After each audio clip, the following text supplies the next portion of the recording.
ইতোমধ্যে Bayraktar TB2 drone থেকে শুরু করে শর্ট রেঞ্জ মিসাইল, অত্যাধুনিক কামান, মাল্টিপল রকেট লঞ্চার সহ নানা অস্ত্র দিয়েছে তুরস্ক। আলোচনায় আছে লাইট ট্যাঙ্ক, অত্যাধুনিক অ্যাটাক ড্রোন আকিঞ্চি, এমনকি অ্যাটাক হেলিকপ্টারও। তুরস্ক যেন ঢেলে দিচ্ছে তার সামরিক অস্ত্র ভাণ্ডার। কিন্তু কেন?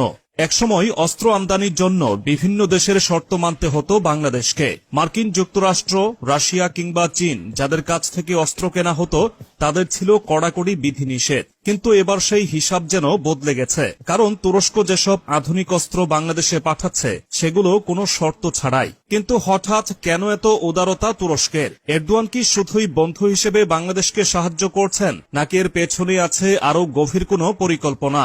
বিশ্ব রাজনীতির এক নতুন মোড়ে দাঁড়িয়ে আছে বাংলাদেশ। চারপাশের দেশগুলো যখন নিজেদের সামরিক শক্তি বাড়াচ্ছে, তখন বাংলাদেশও যেন নিজের অবস্থান শক্তিশালী করছে। আর এই পরিবর্তনের মূল কারিগর হিসেবে উঠে আসছে অন্তর্বর্তীকালীন সরকারের প্রধান উপদেষ্টা ডক্টর মোহাম্মদ ইউনূসের নাম। হ্যাঁ, সেই ডক্টর ইউনূস, যিনি এতদিন পরিচিত ছিলেন একজন অর্থনীতিবিদ এবং নোবেল বিজয়ী হিসেবে, কিন্তু এখন তিনি জড়িয়ে গেছেন সরাসরি সামরিক কূটনীতির খেলায়। তার সঙ্গে এরদোয়ানের বৈঠকগুলোই ইঙ্গিত দিচ্ছে বাংলাদেশের সামরিক শক্তির পেছনে এখন তিনি অন্যতম প্রধান কুশীলব। আন্তর্জাতিক গণমাধ্যমের তথ্য অনুযায়ী ডক্টর ইউনূস ক্ষমতায় আসার পরপরই এরদোয়ানের সঙ্গে কয়েক দফা